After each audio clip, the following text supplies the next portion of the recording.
Hi guys, welcome back. And today we will discuss a new function related to time. Till date, we have been discussing on date functions. Now we get into time functions. Usually we do not use it much of the time, but you require it in case in a practical scenario. I'll tell you, I use it for creating unique IDs by combination of hours, minutes, and seconds, along with some other parameter to create a unique ID for a record. I usually do that. So let's understand the various time functions that are available in Excel. Today we understand the function time. Okay. When I talk about time function, it returns a decimal number for a particular time. Yeah. So as I have told you earlier, if you go back to my previous video, uh, every date time is a new number in system. So if it's a whole number, it is a date. But if you find anything beyond the decimal, it is always time. Yeah. For an example, if I have this uh, time is equal to now,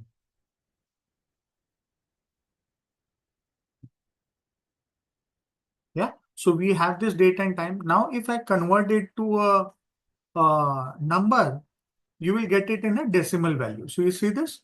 So anything after the decimal, this 476421 is the time equivalent of a particular uh, day or unit time that we have or date time that we have. So anything beyond the decimal that you see, that is 476421 is the time, and 45778 is the date for a particular serial number. If you specify date time in terms of serial number. Okay, you need to remember that. So let's understand how do we create uh, time using numbers. So time has a syntax of time, open brackets. Then you have to specify the hour, then the minute, and the second.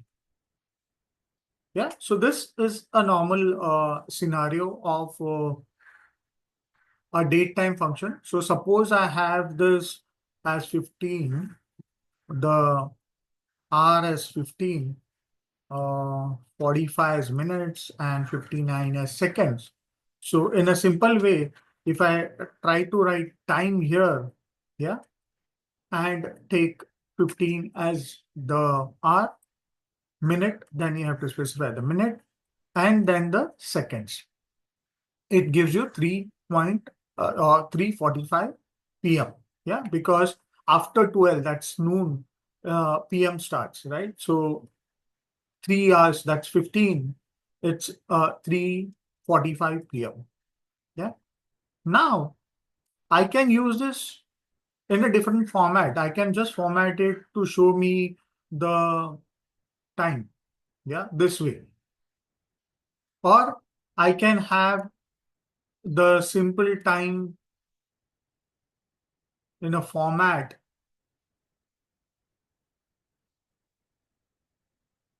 like this, or probably like this. Yeah, which gives 15 hours, 45 minutes, and 59 seconds.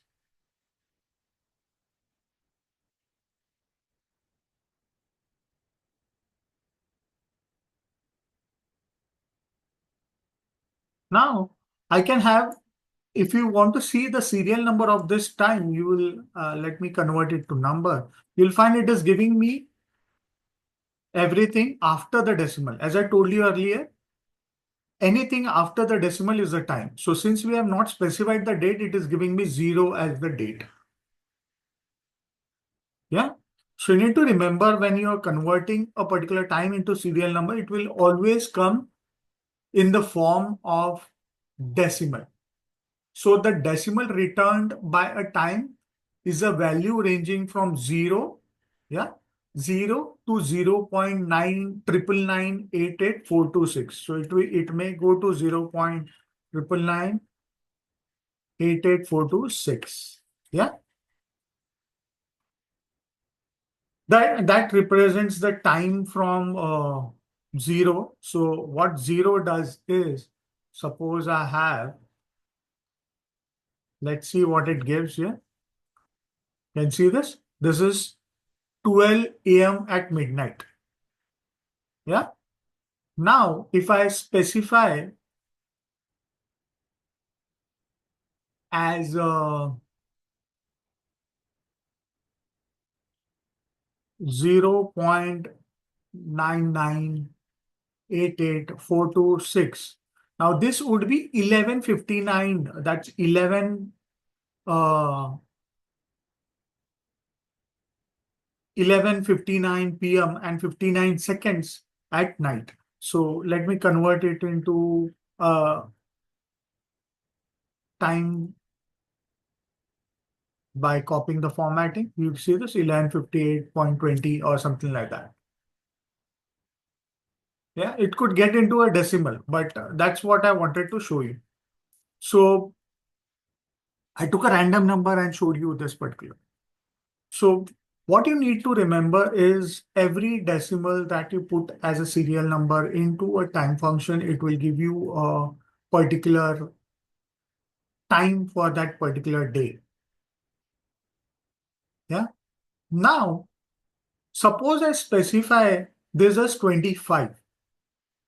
Yeah. So I make this 45. Yeah. And I keep this 0 as it is. Let's see what it shows. So if I make it 25, you see this? It shows me 145 because it takes me 1 hour ahead. Yeah, because 24 hours are, we have 24 hours in a day, and 1 hour ahead, that will give you 145. If I would have specified here 28, then it will take you 4 hours ahead. Yeah, of next day.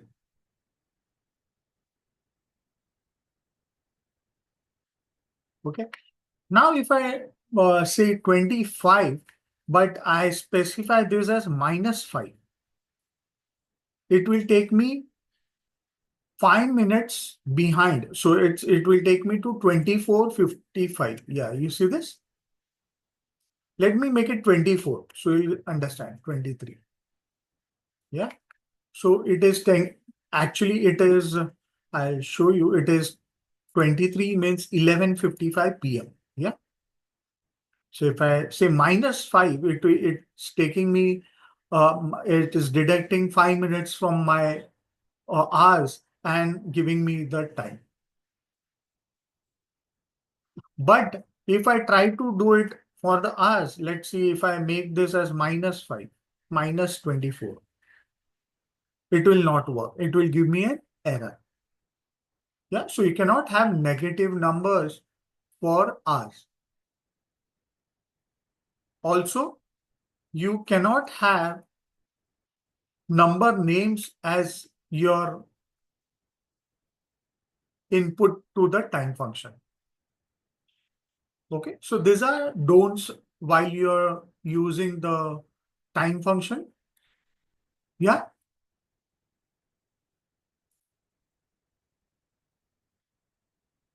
So what you need to understand is R is any number between from 0 to 32767 representing the R. So any value greater than 23 will be divided by 24 and the remainder will be treated as the R value.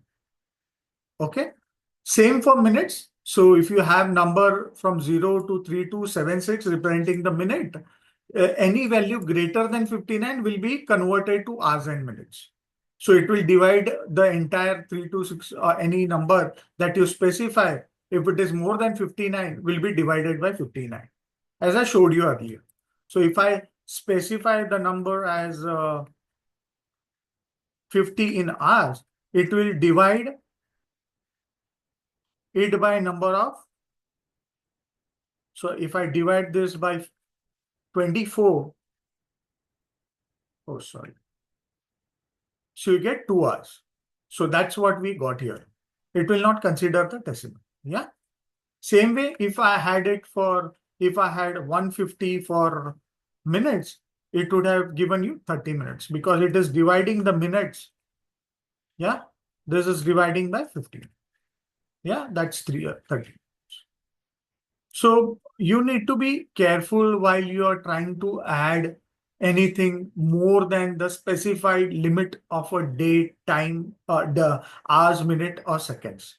Because you know hours is of 24 hours, minutes 60 seconds, and seconds is again 60 seconds. Yeah, so minute is 60 seconds, hours, second is again 60 seconds. Second is again, you have 60 seconds in a minute. So accordingly, it would provide you the output. Now, time values are a portion of date value and represented by a decimal as I showed you. If the argument evaluate to negative as I've shown you here, you will get a num error. Yeah, be very, very careful of it. And even if you supply a non-numeric thing to it, it will give you a value. So be careful when you're using time function. If you get an error, you need to be able to gauge it, how or where you are getting an error and why you're getting an error. Yeah. Hope I was able to make the concepts clear about this time function.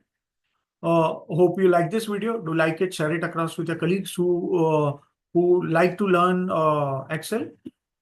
Comment if you want me to cover any topics in this 365 days of Excel journey. And yes, do not forget to subscribe to my channel because that's how you are going to get all these videos directly to your inbox. Moreover, you'll be able to uh, motivate me towards creating such free content regularly. Yeah. Thank you so much.